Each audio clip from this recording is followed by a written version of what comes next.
Jóvenes, muy buenas noches. ¿Cómo estamos? ¿Qué tal?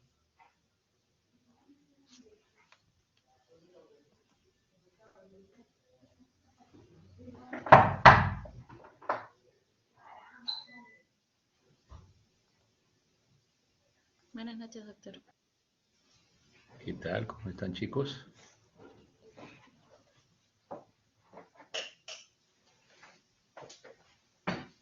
Muy bien. Bueno, el día de hoy vamos a revisar un tema que es un complemento muy importante en la información que ustedes deben tener para evaluar el ABCD, la evaluación de las funciones vitales, que es parte de con los equipos que usualmente trabajamos. Es cierto que el médico puede tomar la presión, el pulso, la frecuencia respiratoria,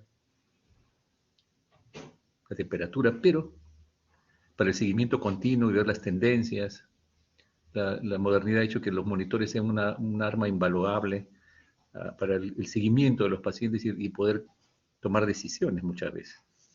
Hoy día vamos a ver un poco acerca de qué cosa es el monitor, que es para los médicos que trabajan en emergencia, cuidado intensivo, y que queremos y que vemos pacientes graves, es un aliado tremendamente importante para poder hacer un seguimiento apropiado y hacer mediciones cada 5 minutos, cada 10 minutos, porque uno puede programar eso en el monitor. Entonces, vamos a empezar compartiendo nuestra presentación.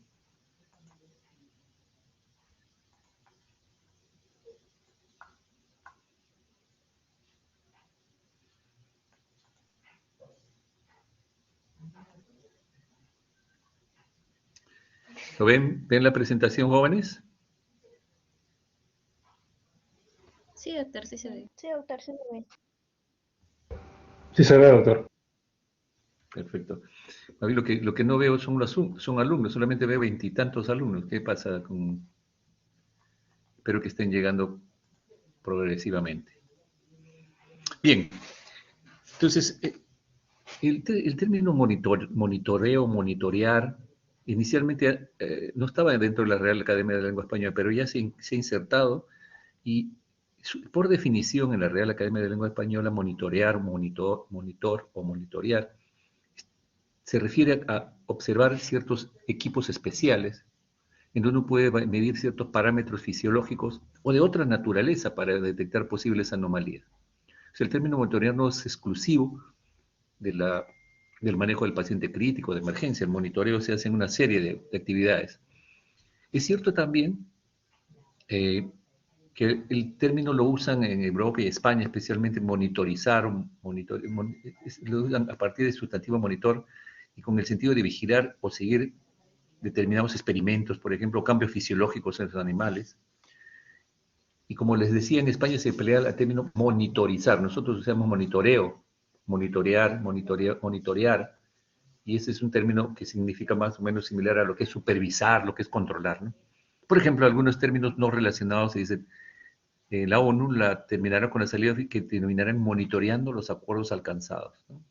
El término monitorear no es exclusivo del área médica, ¿no? De igual manera, monitorización o monitoreo generalmente está relacionado a la evaluación de un sistema, que en este caso es el sistema fisiológico, para observar cambios que se pueden observar en el tiempo.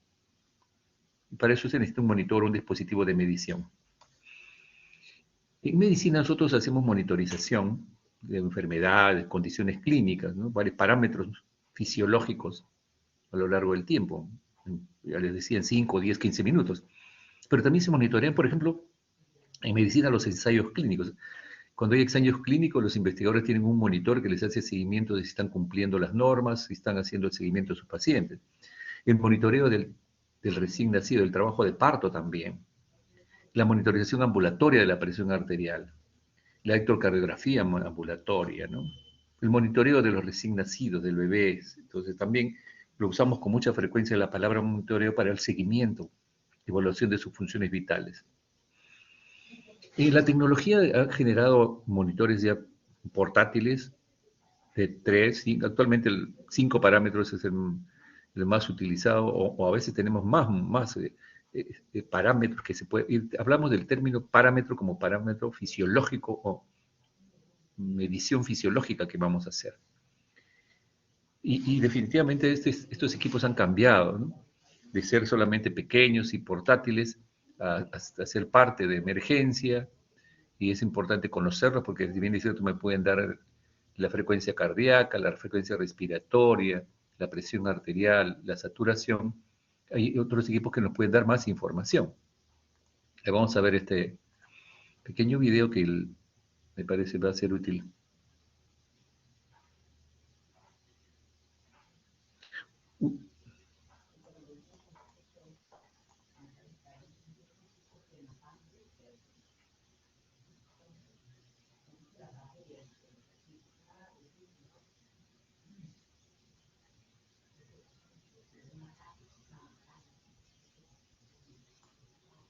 Como ustedes pueden ver acá, a ver, como ustedes pueden ver acá hay un trazado electrocardiográfico que me está dando la frecuencia cardíaca, pero hay dos canales de EKG. Acá está la frecuencia respiratoria que se mide con 14 por minuto, y este es el oxímetro de pulso que nos está dando la saturación, ¿no? Entonces, este es importante, ustedes en la práctica lo vamos a hacer mucho más demostrativo, ustedes van a investigar, esto se configura, además del encendido hay una configuración del EKG, hay una configuración de los sistemas de alarma, de la frecuencia respiratoria, de la presión arterial, y de igual manera los diversos parámetros se pueden controlar, la temperatura, ¿no es cierto? Y es importante que ustedes sepan que es toda una pequeña computadora que nos da, por ejemplo, ya la información del pulso, la frecuencia cardíaca, la frecuencia respiratoria, la saturación y la presión arterial sistólica y diastólica, ¿no? Entonces, eso es parte de las cosas que nos proporcionan estos monitores. Algunos mucho más modernos, algunos se usan en los sistemas de área de hospitalización también, y algunos tienen una cantidad mucho mayor de entre 9 parámetros o más a veces. 9 parámetros o más, ¿no? Donde nos da toda esa información y podemos medir la presión arterial invasiva, no invasiva. Es importante que ustedes los conozcan porque me va a dar mucho mayor información, en este caso la arteria pulmonar, la saturación, la oximetría de pulso, ¿no? Entonces, y nos puede dar las tendencias en los últimos 24 o 48 horas y podemos saber cómo se comportó este paciente de todos los parámetros que estamos midiendo. ¿Mm? A ver, vamos a ver otro video. ¿Mm?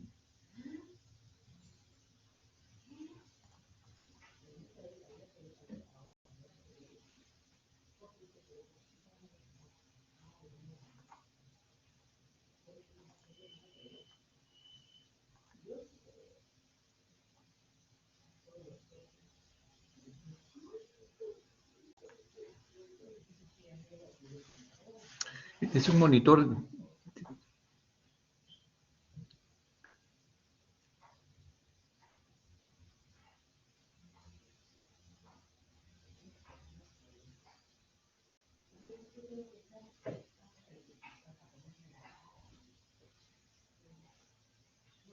O sea, no tiene una batería permanente. Fin un manómetro.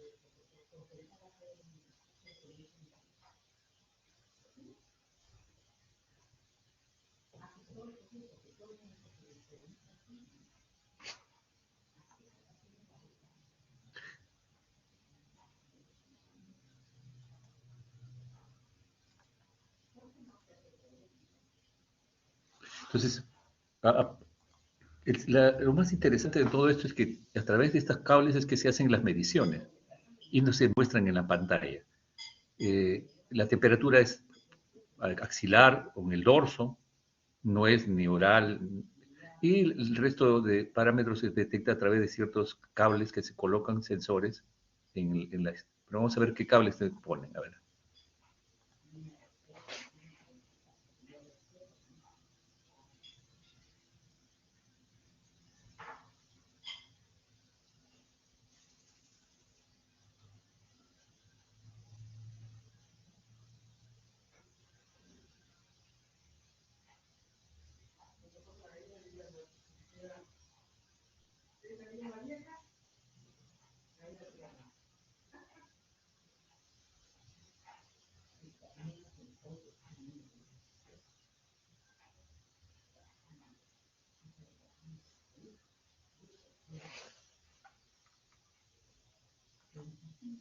Perdón, ¿están escuchando el video? Doctor, no se escucha el video, solamente se puede visualizar. Ay, ay, ay, ay. A ver.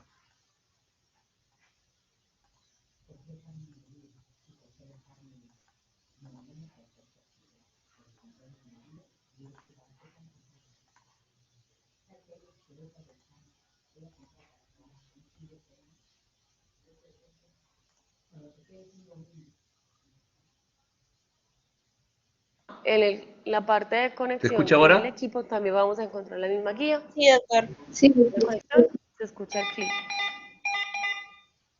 No es necesario ejercer fuerza ni presión y ya escuchamos un pequeño clic y queda conectado el accesorio. Tenemos el sensor de Electrocardiografía. temperatura, también tiene una guía y tiene 2 pines y acá en la parte de conexión en el equipo también vamos a encontrar la misma guía. Vamos a realizar la conexión, se escucha el clic. Ahora tenemos el sensor de oximetría, tiene 2 guías en las cuales vamos a conectar y encajan perfectamente y vamos a escuchar el pequeño clic y ya quedó conectado de manera adecuada. Finalmente vamos a conectar el brazalete de presión de invasiva que también tiene una guía para una conexión rápida. En este momento tenemos todos los accesorios conectados de manera adecuada. Como les repito, es importante tener un cuidado especial con ellos, sobre todo con el sensor de oximetría, no dejar que se golpee porque es muy sensible. El equipo cuenta con varias alarmas, tiene alarmas de presión sistólica, diastólica y media. Les recuerdo que estos valores deben ser configurados por persona. De tal manera que, a ver, como pueden ustedes ver, estos monitores tienen cables que nos permiten valorar varias de las funciones. Un aspecto muy importante que quisiera que ustedes graben, porque van a ir a trabajar en emergencia, van a ir a trabajar una vez que finalicen una posta, en un centro médico, en una clínica, que esos equipos necesitan ciertos aspectos técnicos, además de la calibración y conocer el equipo, de su encendido y sus capacidades. Ustedes deben tener siempre presente que este tipo de equipos necesita un mantenimiento preventivo. Es decir, después de que se compra el equipo, las empresas le dan un tratamiento y si se acaba la garantía, lo hace la misma institución, de que el equipo cada cierto tiempo, cada 3 o 6 meses, dependiendo de lo que requiera la máquina, debe ser evaluado y calibrado para hacer un mantenimiento preventivo y detectar algunas anomalías para poder saber que está bien calibrado y que los valores que me está dando son reales. Porque muchas veces cuando no se calibran adecuadamente los equipos, a través del tiempo, especialmente a través del tiempo, porque se puede usar las 24 horas del día, los 365 días del año en una emergencia, estar encendido permanentemente. El, el tema es que eso te puede descalibrar y no darnos los valores reales. Por lo tanto, ustedes deben saber siempre que cuando van a trabajar en una clínica o en un centro médico, si hay algún equipo de monitoreo, si se hace mantenimiento preventivo. De igual manera, saber si hay personal capacitado para que arregle estos equipos y pague un mantenimiento reparativo. Y si no hay, una vez que se malogra, ¿a quién tienen que llamar? Saber cuántas horas de trabajo tienen los monitores. Casi todos los monitores tienen una tarjeta como la tarjeta de identificación que tienen ustedes cuando ingresan al hospital, en donde se habla de modelo del equipo, fecha de fabricación, horas de trabajo y debe haber una ficha de evaluación de ese monitor. Y de igual manera, saber conocer la sensibilidad. Por lo tanto, yo debo conocer los equipos con que voy a trabajar. No puedo ir sin conocimiento y tengo que ir preguntar qué marcas son, cuántos parámetros mide, si se está haciendo mantenimiento preventivo, cuántos años está el equipo, porque definitivamente los equipos, en teoría, cada 5 años debe haber un cambio, porque la tecnología va cambiando además. Cada vez es más temprano, más corto el tiempo, pero 5 años es un tiempo prudente para que ustedes puedan hacer esto. Y dentro de las funciones vitales que nosotros podemos medir está la presión arterial, la frecuencia de pulso, la respiratoria, la temperatura, la saturación de oxígeno, el monitoreo electrocardiográfico y la cardiografía. Y una cosa muy importante, si bien esto nos ayuda tremendamente, esto permite definir los problemas de los pacientes, porque como ustedes han visto, el XABCD es fundamentalmente evaluación clínica y medición de funciones vitales para saber si está estable o inestable.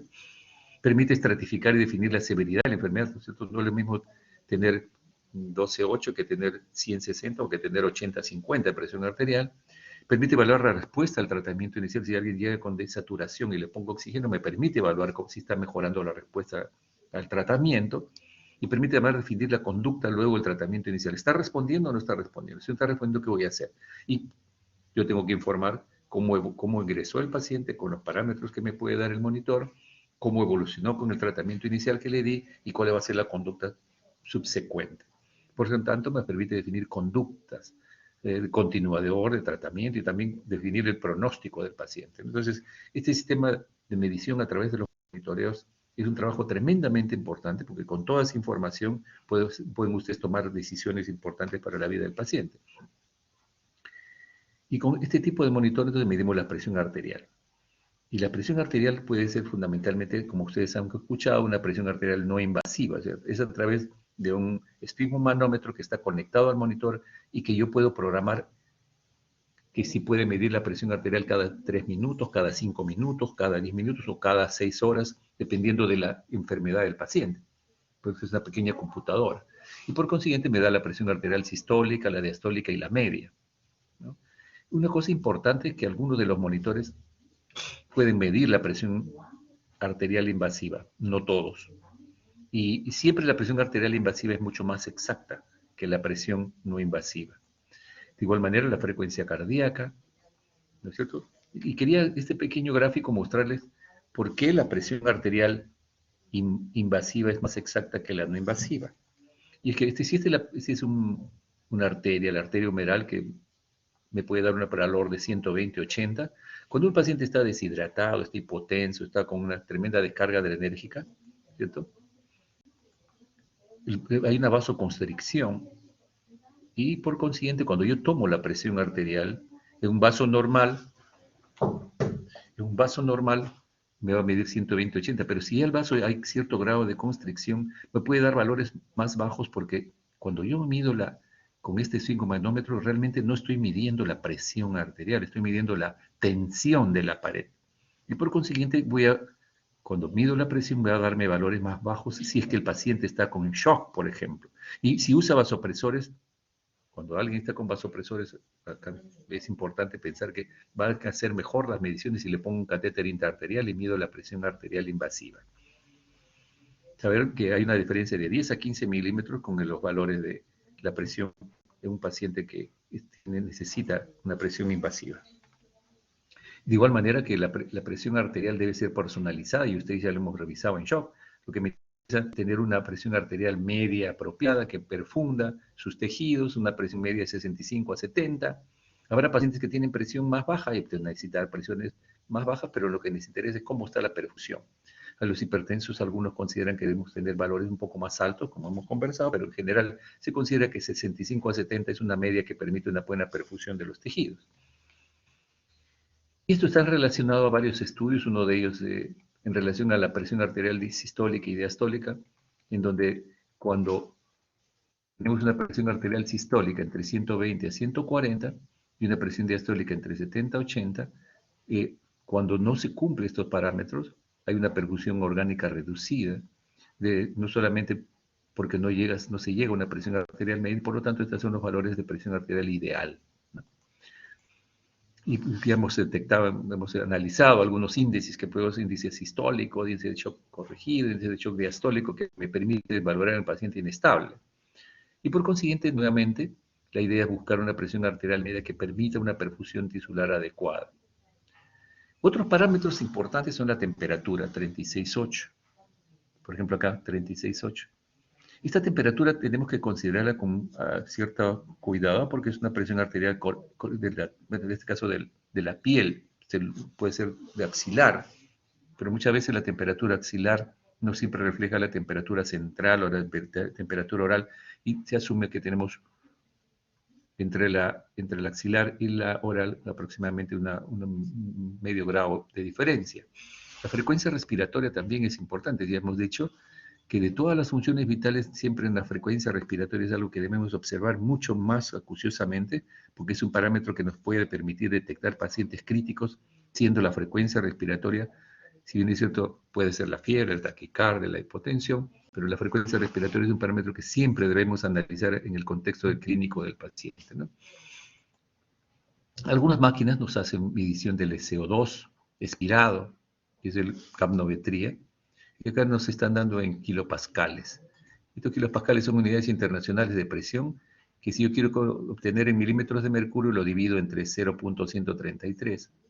Y si quiero transmitir o transformar 39.8 milímetros de CO2, que es lo que significa 5.3 kilopascales, lo tengo que multiplicar 40 por 0.133.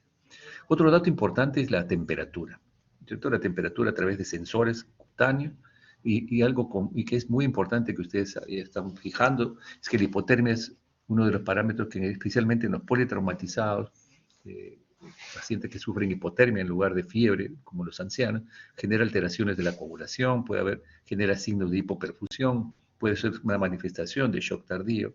Y lo opuesto también, la hipertermia, puede generar convulsiones en niños y ancianos y puede ser una manifestación de sepsis, ¿no? Y la hipertermia también puede ser una manifestación de una hemorragia intracerebral con compromiso de la región hipotalámica, la región del sistema nervioso central que controla la temperatura.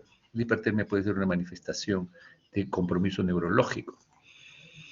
Dentro de la frecuencia respiratoria, indudablemente es saber los valores normales, mientras más pequeño, más frecuencia respiratoria, de 40 a 60 por minuto en el recién nacido, y de 16 a 20, 14 a 16 en los adultos o ancianos.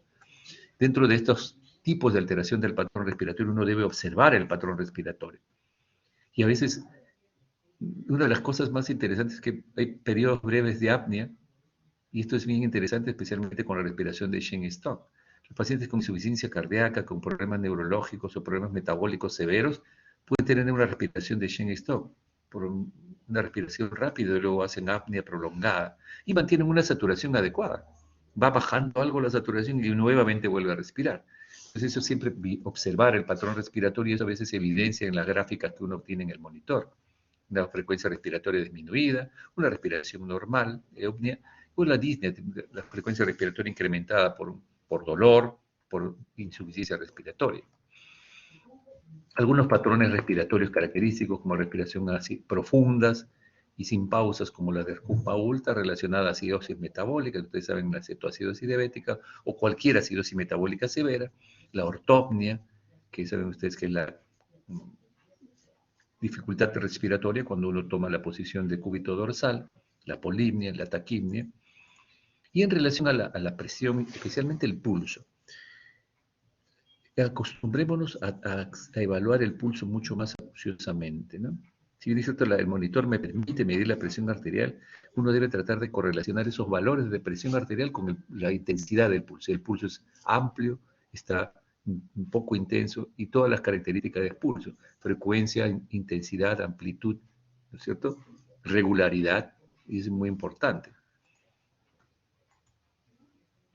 Y muchas veces, ¿no es cierto?, cuando uno toma la presión arterial percibe el pulso, pero es importante acostumbrarse a poder detectar la frecuencia de pulso, las características, porque es importante correlacionarlo eso con los datos clínicos de mi paciente, y puede tener un pulso normal, un pulso un poco débil, poco intenso, un pulso más bien saltón, un pulso con doble onda, que a veces si uno puede detectarlo, un pulso alterna, que puede ser por cambios en la respiración. Algunos pacientes hacen cambios en el patrón respiratorio y el pulso puede modificarse con la respiración, y un pulso paradojal, que también está relacionado a los cambios en la presión arterial con relación a la frecuencia respiratoria. Mal llamado pulso, porque el pulso paradojal no se mide con el pulso, se mide con cambios en la presión arterial durante inspiración y expiración, ¿no? Entonces, modalidades de alteraciones del pulso. Y un aspecto importante que no podemos dejar de mencionar dentro de toda esta tríada de evaluaciones que hacemos y información que nos da el monitor, es la pulsoximetría, que ustedes cada vez ya la conocen mucho mejor. Con el tema del COVID, muchos hogares han adquirido su oximetría, su oxímetro de pulso, y han podido conocer la utilidad de esto. Sí, pero como todo equipo, también tiene sus limitaciones, y vamos a ver ahora. Y esta es la medición invasiva normalmente de la saturación, en el caso del oxígeno transportado por la hemoglobina, y que se mide a través de la saturación de oxígeno. Algunos datos históricos, Dice que en 1862 Hofstadter acuñó el término hemoglobina y reconoce que la sangre oxigenada se puede diferenciar de la no oxigenada. Pero vean ustedes, el primer oxímetro auricular fue por Graham Millikan en el 1942 y lo llama oxímetro. Fueron unos japoneses quienes en Nihon Kohden hacen el primer oxímetro auricular comercial, ¿no? Y finalmente el anestesiólogo William New desarrolla y distribuye el oxímetro de pulso. Los principios de la oximetría también en Alemania, y en 1958 se hace el primer aparato que analiza los gases sanguíneos por Severinghaus, o sea, desde en el 58, además de eso, fíjense ustedes, el 42 ya se hablaba de oxímetro, y en el 58 se hace la primera máquina para detectar gases, pero el descubrimiento de la oximetría fue en 1972 y su aplicación, ¿no? Ya en la práctica en la década de los 80. Y ustedes conocen toda esta variedad, porque seguramente algunos han querido comprar, algunos más sencillitos, otros más complejos, ¿cierto? Está relacionado a los costos. Y el fundamento de la oximetría de pulso está sustentada en que este es un pequeño equipo que genera luz ultravioleta y rayos infrarrojos, ¿no? Y esta ley de Beer-Lambert establece que hay una relación entre la transmisión de la luz a través de una sustancia y la concentración de la sustancia. Y este es un concepto muy importante porque el oxímetro de pulso, cuando uno lo coloca en el dedo, tiene ciertos electrodos que van a emitir luz infrarroja y luz, en este caso rayos infrarrojos, ¿no es cierto? Y van a generar, y hay un sensor fotorreceptor en el otro extremo, ¿no?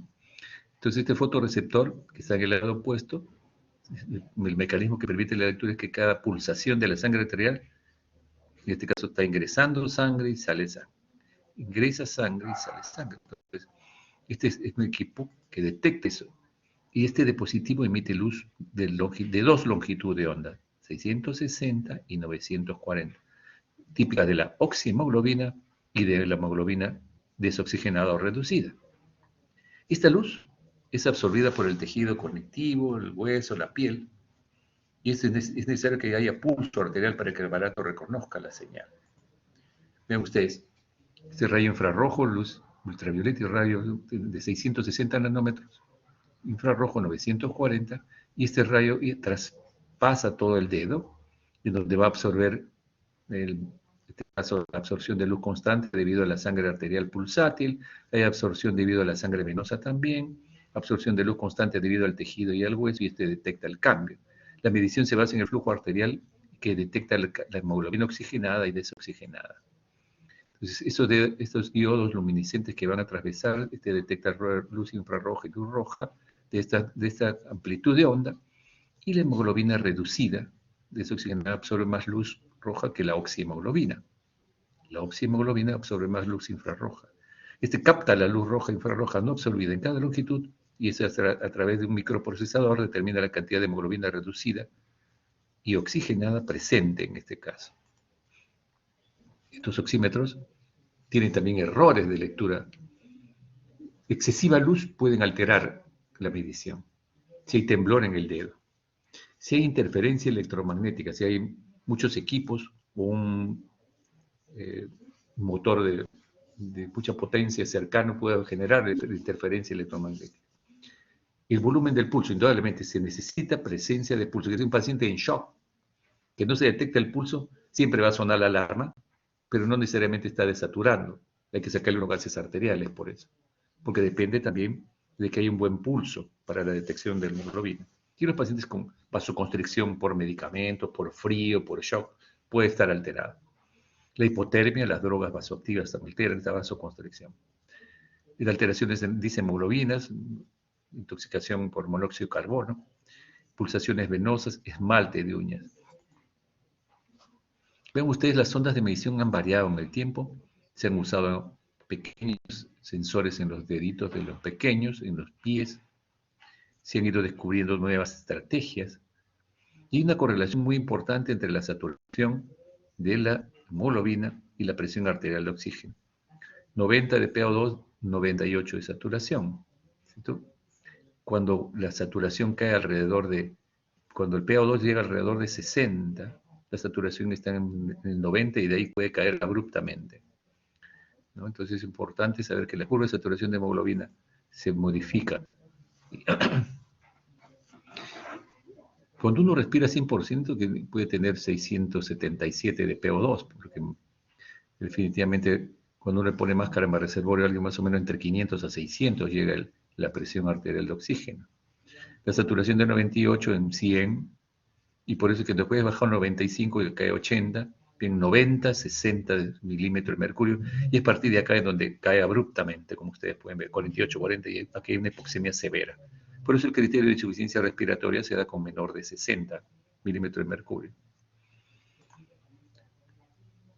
Entonces siempre acá hay algunas cuestiones que cuando baja de 95 a 90 hay que estar vigilando. Menos de 90 ya el paciente puede estar con hipoxemia severa, aunque si es crónico lo tolera bien. Y hay que considerar una serie de parámetros clínicos para ver si necesita intubación o no. Por ejemplo, la anemia severa puede causar falsas lecturas, interferencias, contrastes endovenosos, mala perfusión por frío. La ictericia no interfiere, pero la hemoglobina fetal tampoco. Cuando hay carboxihemoglobina, intoxicación con monóxido y metahemoglobina también generan alteraciones en la lectura de este oxímetro de pulso. Muchas veces cuando no nos da buenos valores en el dedo, hay la tentación de poner el oxímetro de pulso en el pabellón de la oreja. Y nosotros sabemos que el cráneo tiene mayor flujo sanguíneo que las extremidades. Entonces se hicieron algunos estudios interesantes, el oído en la oreja como un sitio alternativo de oximetría, y ese estudio, ya llevado a cabo en 2007 y muchos otros también, demostraron, ¿no?, que no proporciona una lectura de saturación adecuada cuando se coloca en el pabellón auricular. Y esto más o menos es así.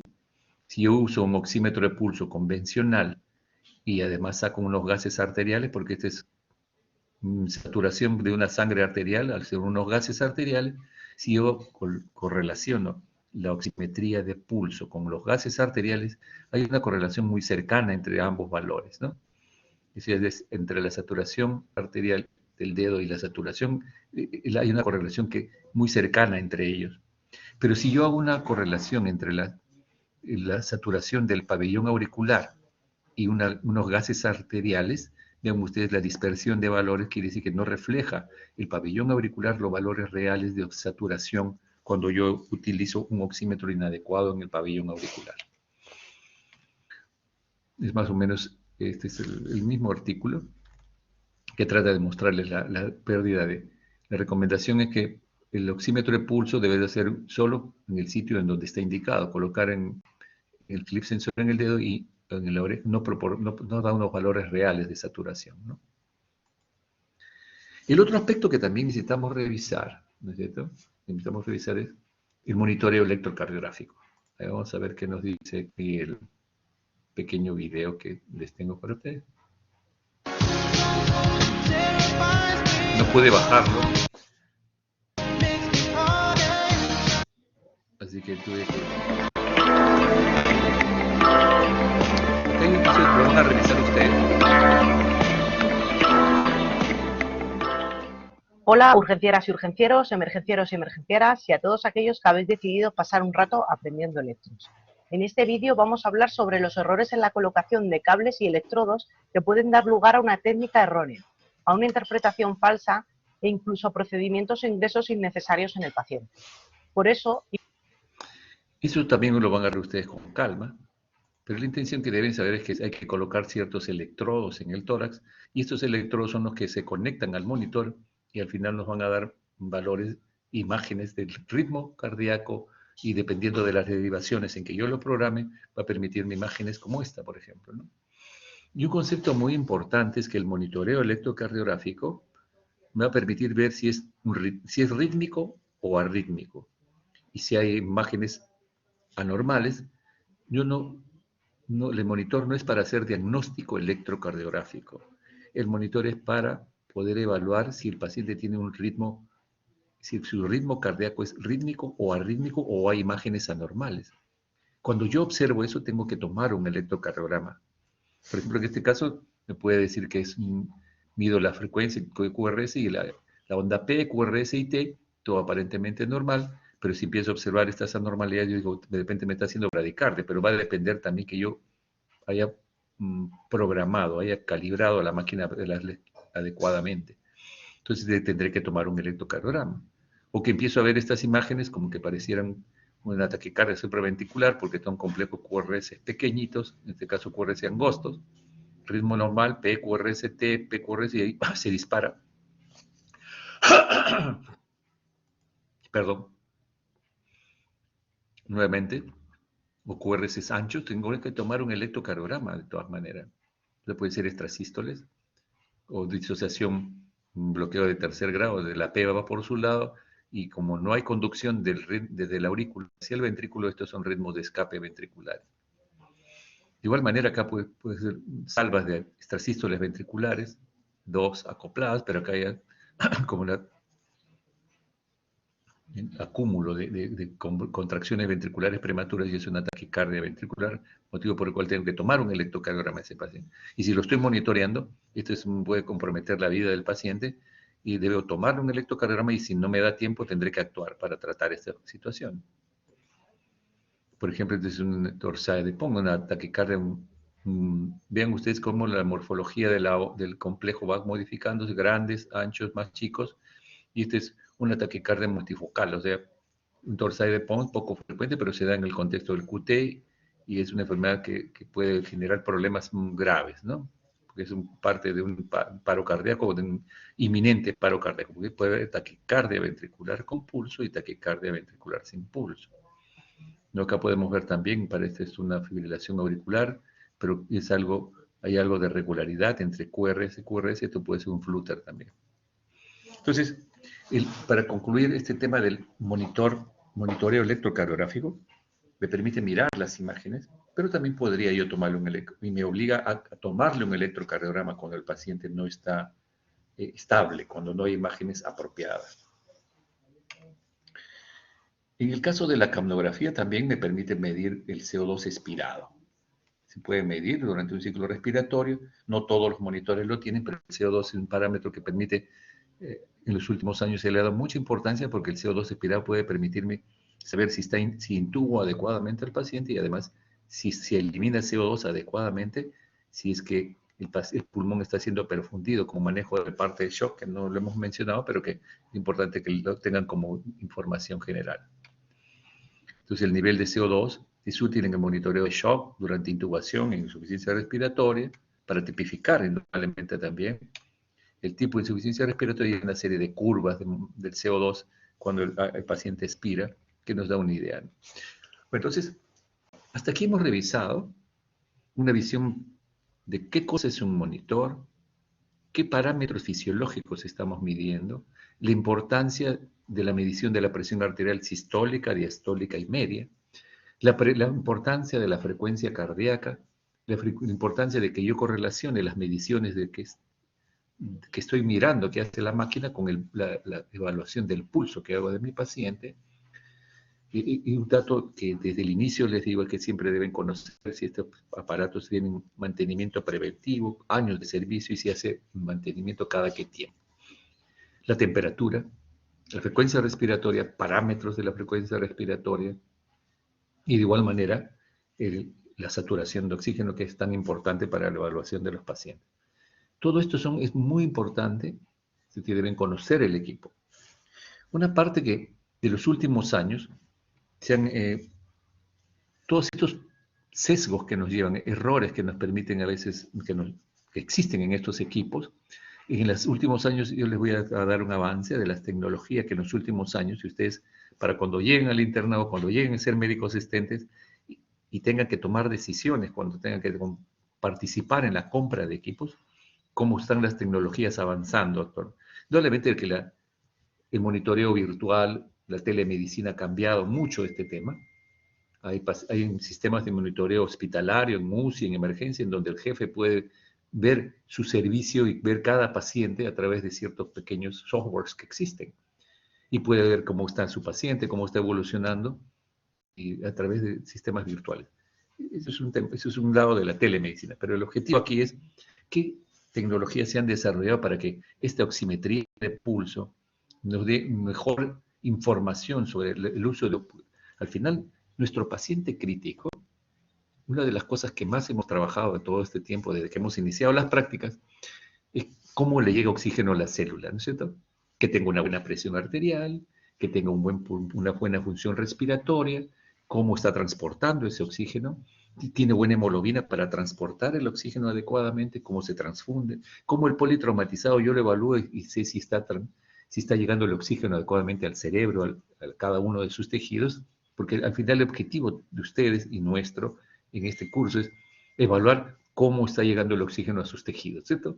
Mire, la tecnología va a permitir, dentro de poco avanzar, bueno, ya lo permite, porque existe esta tecnología que vamos a conversar ahora, y que la encontré como se le llama tecnología de extracción de las señales máximas. Esto es un grupo de investigadores, que hace 24, bueno, esto ya más o menos hace, van a ser 30 años más bien, estos ingenieros se preguntaron por qué la oximetría no funcionaría durante el movimiento del paciente, baja perfusión, y al analizar esto dijeron, bueno, ¿cómo podemos hacer para crear un nuevo sistema de monitoreo con los mismos conceptos pero que sea más sensible y superar las limitaciones de esa oximetría?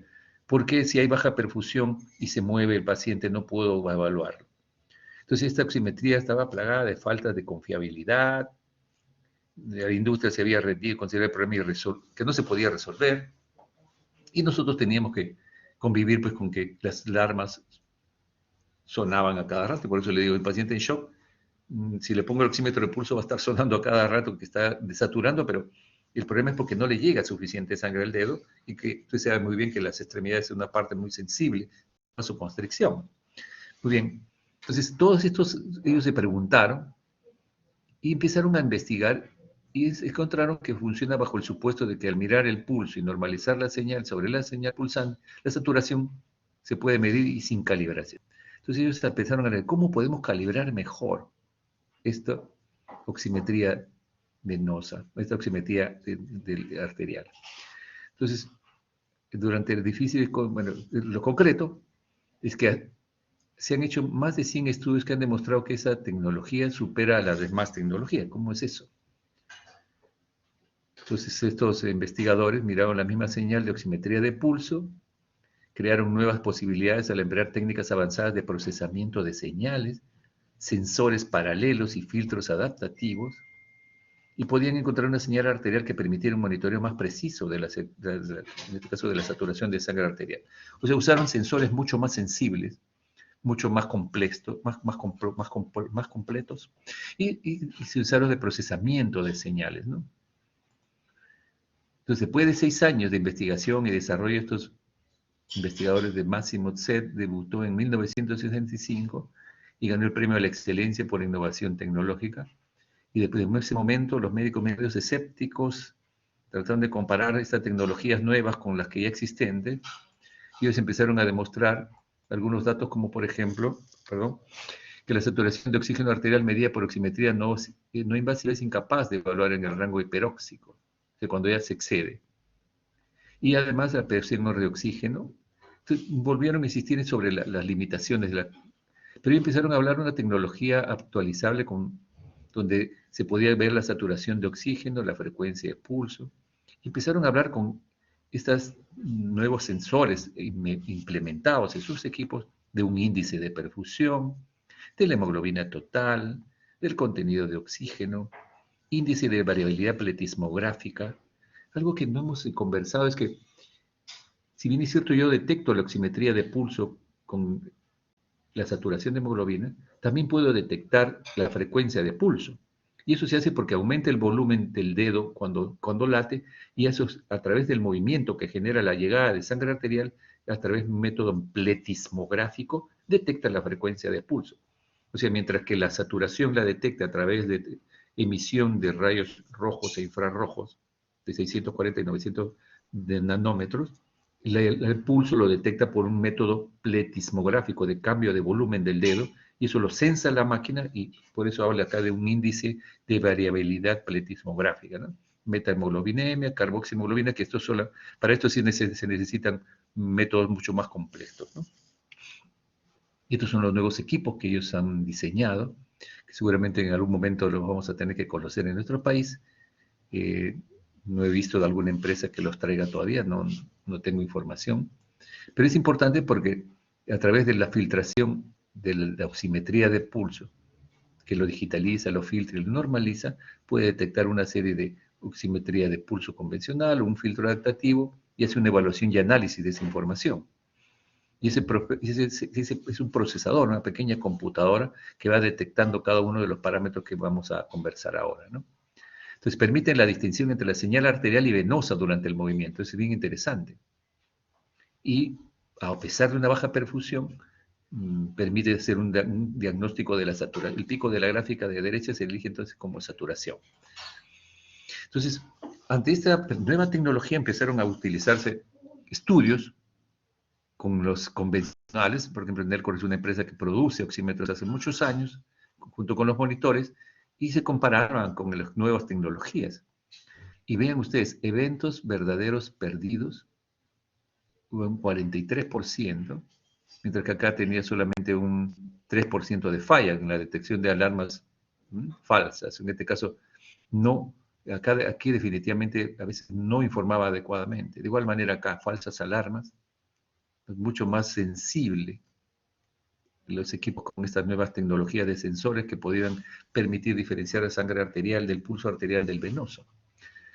Entonces, con estos equipos, vean ustedes, Philips, Nellcor, eventos verdaderos perdidos, y vean ustedes, 1%, acá 4%, acá 6%, y siempre esta tecnología que está invadiendo el mercado mundial, vean ustedes la cantidad de falsas alarmas que podían encontrarse con los equipos convencionales y se utilizaron Philips, Datex Omeda, Nellcor, Datex Omeda, Philips, General Electric, Space Lab, una serie de equipos comparados, y definitivamente Máximo tenía una área bajo la curva mucho más sensible que podía detectar mucho más realmente, fidedignamente la saturación y algunos parámetros, ¿no? Eso también se usaba en niños, y una serie de parámetros de oximetría de pulso como indicadores de mayor sensibilidad para detectar oximetría de pulso. El índice de perfusión, índice de variabilidad pletismográfica, cambios dinámicos que ocurren durante uno o más ciclos respiratorios, índice de variabilidad pletismográfica que se logra midiendo cambios en un determinado intervalo de tiempo, ¿no? Entonces, puede detectar más sensiblemente las presiones inspiratorias y expiratorias, el llenado arterial y venoso, ¿no es cierto?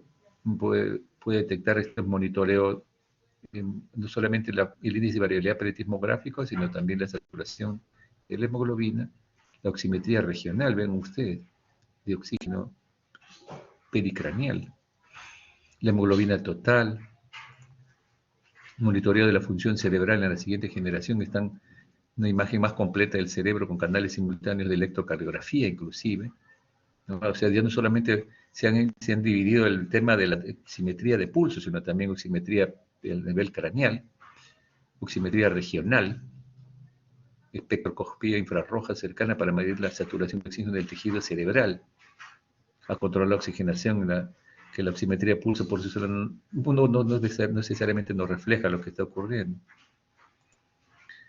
Indudablemente que nos permite mantener una oxigenación adecuada, pues sabemos que la hiperoxia también, un índice de reserva oxigenatorio. La idea no es que ustedes conozcan, porque indudablemente tampoco nosotros tenemos ninguna experiencia con estos equipos, pero ya en el mundo están utilizándolo, el índice de reserva de oxígeno, ¿no? Entonces se permite evaluar la cantidad de oxígeno que puede tener de reserva el individuo.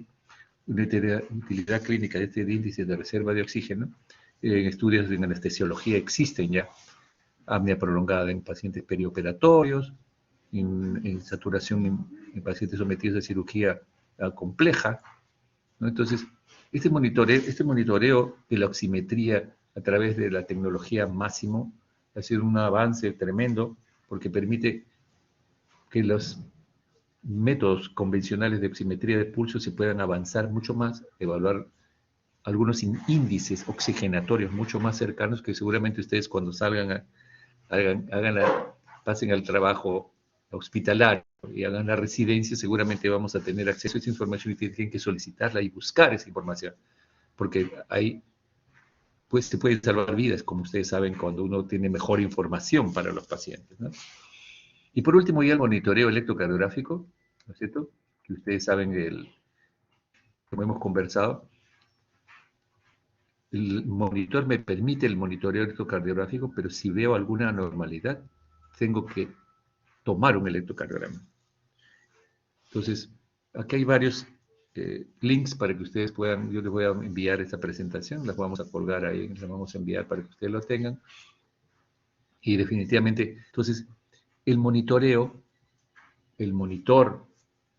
junto con nuestro tensiómetro, antes teníamos el estetoscopio y nuestro tensiómetro, ahora ustedes conocen un monitor que va a ser su aliado en la evaluación de los pacientes, no solamente para poder detectar cambios en su presión arterial, el pulso, la temperatura, la frecuencia respiratoria, en la oximetría de pulso, ¿cierto?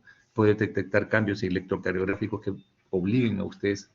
Y dentro de los problemas electrocardiográficos de arritmias, ustedes deben aprender muy bien lo que es la amiodarona. Si bien es una serie de drogas antiarrítmicas, la amiodarona siempre va a ser útil tanto para arritmias supraventriculares como para ventriculares, especialmente las taquiarritmias.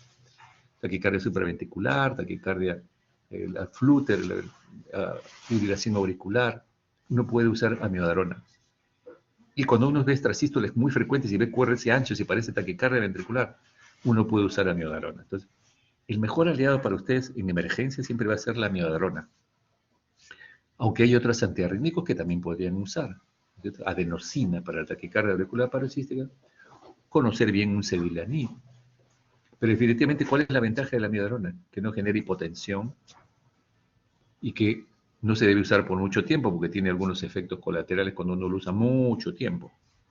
Entonces, pero las ampollas vienen de 150 miligramos y uno en el paciente con arritmia uno puede usar 300 miligramos, o sea, 2 ampollas, lo pasan ustedes en unos 30, 40 minutos y eso controla tanto las supraventriculares como las ventriculares. Esto para que el concepto del monitoreo electrocardiográfico quede claro. Me han estado escuchando, ¿no? ¿Sí? ¿Todo bien? Sí, ¿Aló? Ah, ya. Dije, se cortó la comunicación. Bien, a ver. ¿Alguna pregunta sobre este tema? ¿Alguna pregunta?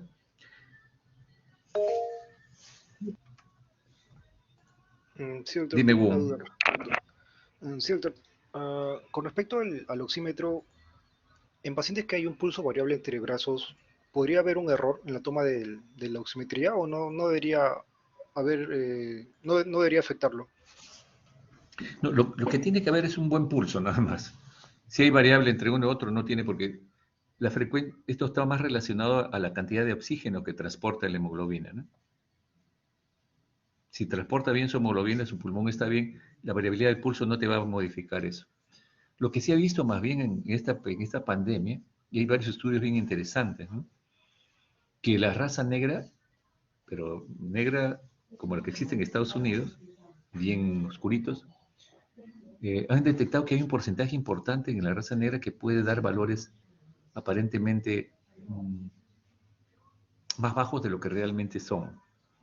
Entonces se ha estado investigando eso, y inclusive hay unos cuantos artículos que hablan sobre ese punto, que de repente se ha estado sobretratando, o sea, no valorando adecuadamente la oximetría, y por eso, si bien es cierto, estos métodos nos permiten tomar decisiones, ya han visto ustedes los factores que pueden alterar la saturación. Excesiva luz, interferencia electromagnética, la frialdad de las extremidades, la hipotermia, la temperatura. Pero si hay una diferencia de pulso en uno y otro, no tanto, ¿no? Pero si hay indudablemente una hipoperfusión por obstrucción de una de las ramas de la arteria en un brazo, en uno hay isquemia de un brazo y en el otro no, sí, eso puede suceder. Un Raynaud te puede dar una saturación baja, por ejemplo, ¿no? Si es que tienes un Raynaud, pero en general, a no ser que haya una obstrucción arterial, si no hay una obstrucción arterial, la perfusión se mantiene, si hay un buen latido se va a detectar eso.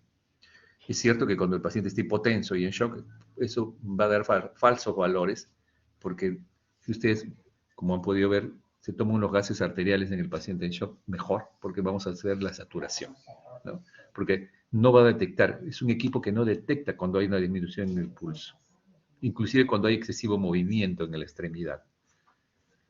Pero en general, la oximetría de pulso no, por eso es que cuando la saturación esté en 98, 100 baja a 96, 94, se ha considerado ya que es una alerta para en el COVID, ¿no? Pero se considera que si está funcionando adecuadamente ya empieza a disminuir la saturación y que el punto crítico es que llegue a 90, porque está en el límite de la desaturación. Entonces 94 ya pone en alerta al paciente y debe llevarlo a ustedes al hospital para que le hagan una radiografía, le tomen sus datos. Y el COVID es un tema que nos ha enseñado mucho con esta oximetría, pero también probablemente, desgraciadamente, nuestras bases de datos no están sólidas como otros países.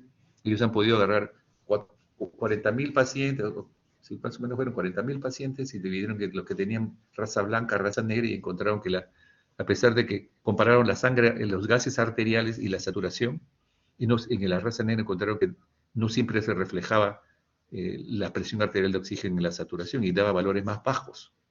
Y por lo tanto se hizo un sobrediagnóstico de insuficiencia respiratoria en ella. Y eso implicaba más oxígeno, más tiempo en UCI, etcétera, ¿no?